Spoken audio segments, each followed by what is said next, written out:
પટ્ટીનું bundle હોય એ આમ ફરતી પટ્ટી જવા દે, 2 જણથી બાંધે।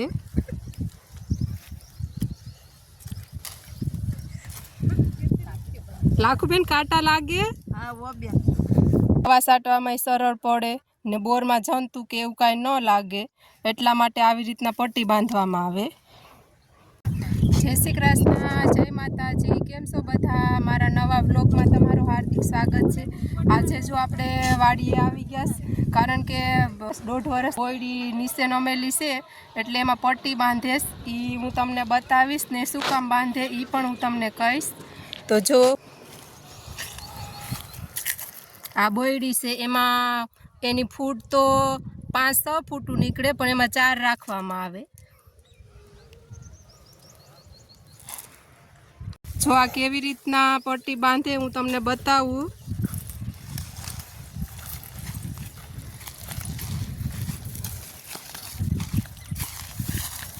જો આવી રીતના પટ્ટીનું બંડલ હોય એ આમ ફરતી પટ્ટી જવા દે, 2 જણથી બાંધે।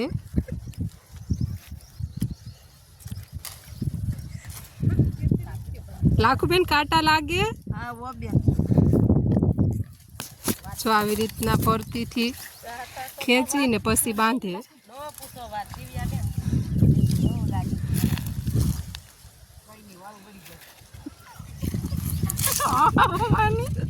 અમારું એમાં આ છે તો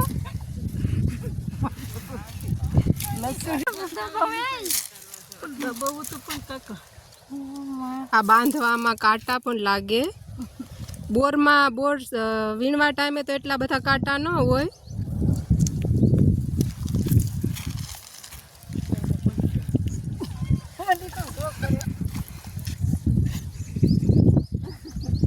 જો અહીંયા મોંઘી બેન પણ બાંધે।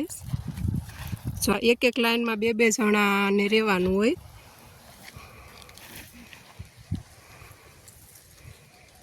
બાંધવાનું કારણ એ છે કે બોર આવે, બોરની સિઝનમાં ત્યારે બોર નીચે નમી જાય તો એમાં ફૂગ લાગે, પછી જંતુ લાગે, એટલે આવી રીતના પટ્ટી બાંધી દે 4 ફૂટ રાખીને આમ ફરતે, તો એ ઊભી બોયડી રહે, એટલે દવા છાંટવામાં સરળ પડે ને બોરમાં જંતુ કે એવું કાંઈ ન લાગે, એટલા માટે આવી રીતના પટ્ટી બાંધવામાં આવે। બોયડી આવી રીતના 3 પડામાં છે અમારે।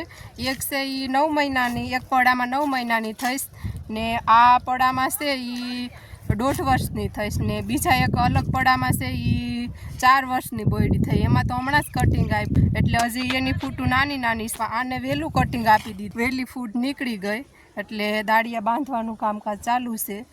એટલે હવે 2 ભાગની બંધાઈ ગઈ।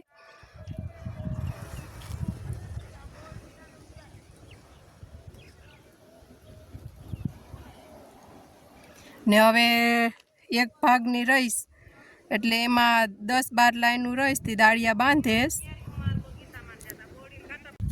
જો તમને મારો વિડીયો ગમ્યો હોય તો મારી ચેનલને લાઈક, શેર અને સબસ્ક્રાઈબ કરી દેજો। બધાને રાધે રાધે।